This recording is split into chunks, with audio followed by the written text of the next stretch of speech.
Are you new to Weight Watchers? Maybe you're still in the research phase, or maybe you've been on the program for a week or two and just need some encouragement to keep going.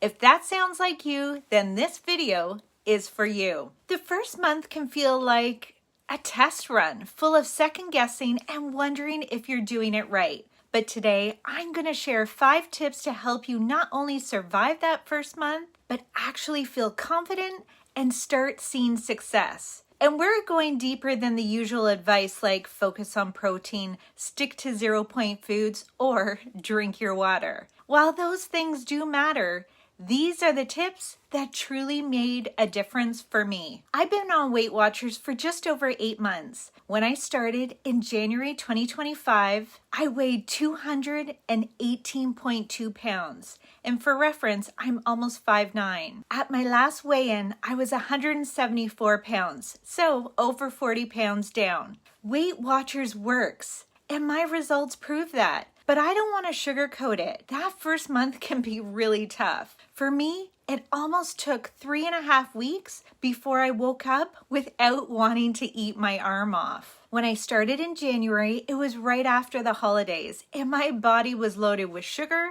alcohol, and just excess. So those first few weeks felt like a detox. I had what I call sugar hangovers, and my body needed time to adjust. And that's okay, because that first month isn't just about losing weight. It's about learning new skills, a new way of eating, and really listening to your body. Hi there, I'm Krista, and welcome to the Hot Air Balloon Project, where we let go of what is weighing us down, both literally and figuratively, so we can soar to the life we've always envisioned. So if you're in that first month, just know it's normal to feel hungry, unsure, and even a little frustrated. You're not doing anything wrong. Your body and your brain are just adjusting to a new way of eating. And that's why I want to share these 5 tips with you. They're the exact things that help me get through those early weeks and find my footing on Weight Watchers. Tip number 1, track everything, even if it's messy. Your Weight Watchers app is your best friend. You're going to rely on it every single day, probably even multiple times a day. And when you're first starting out, I encourage you to track every single thing you put in your mouth. The creamer in your coffee? Yep, that's points. The sauce on your chicken? Yep, those are points too. Especially in the beginning, don't sweep anything under the rug. That's not going to get you where you want to go. You may hear other Weight Watcher members say they don't track certain things, but those aren't good habits to build, especially when you're starting out. If you can't log your meal right away, snap a quick picture so you can track it before bed. And even if you've gone way over your points, track it anyway. This first month is really about learning your patterns, where you're winning and where you feel most challenged. But if you're not tracking honestly, you won't have that data to make better choices. And if the app ever feels overwhelming, I've got a tutorial that walks you through my favorite features. I'll link that video in the description below. And here's the thing, every time you track, that's a win.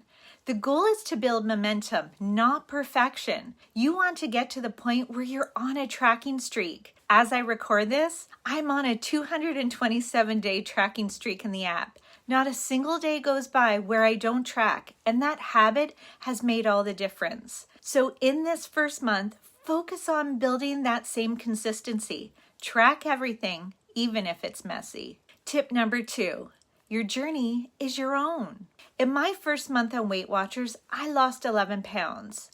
And I'm sharing that with you to know it is possible to see real results right away. But here's the important part. Your journey is going to look different than mine. Some people lose quickly in the beginning, others see a slower start. Both are normal. You might see someone lose 15 pounds their first month, while you lose 5. That doesn't mean you're failing. It just means your pace is different. And remember, the scale isn't the only measure of success. In that first month, you might notice your clothes fit looser, you're sleeping better, or you're not crashing in the afternoon like you used to. That's progress too. If you've been on and off diets for years, your body might take a little longer to adjust and trust the process again. That's okay. The goal here isn't to lose weight the fastest, it's to build consistency and create better habits. Because what got you here today won't get you where you want to go. I take steady progress any day over dropping a big number quickly and burning out. Your journey is unique, so comparing your results to others won't give you the full picture. Celebrate your own wins, however small they feel, because your journey is yours alone.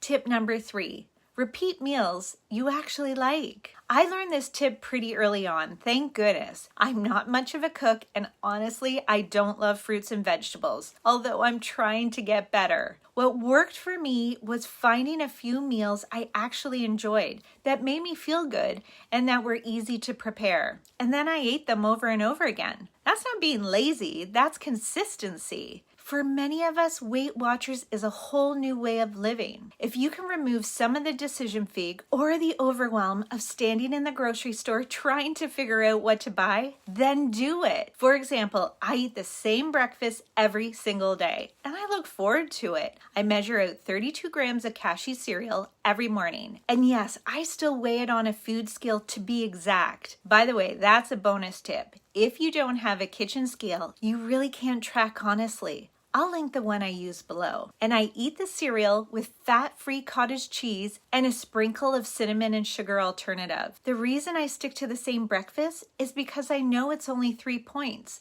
That's one less decision I have to make every single day. And that's the power of repeating meals you enjoy. They simplify your life, remove the stress, and keep you consistent on Weight Watchers. So don't be afraid to eat the same things on repeat. It's not boring. It's a strategy. Tip number 4, use your weeklies without guilt.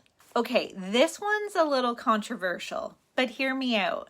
I know weeklies divide the Weight Watchers community. Some members swear that dipping into them makes the scale go up. Others, like me, don't have that issue. And here's what I've noticed. If your meals are mostly made up of 0-point foods, then it can be harder to use your daily points and your weeklies without gaining. I totally get that. But for me, I eat more foods that have points instead of mostly 0-point foods. Because of that, I use most of my daily points to stay full. And that's why using some of my weeklies works for me. So here's my advice. If you're hungry, and I mean truly hungry, not bored or thirsty, try dipping into your weeklies and see how your body responds. That first month really is a testing ground.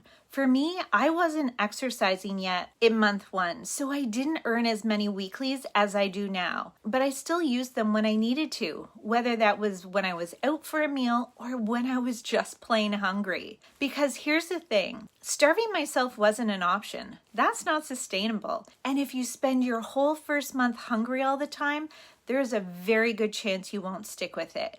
Weeklies are part of the program for a reason.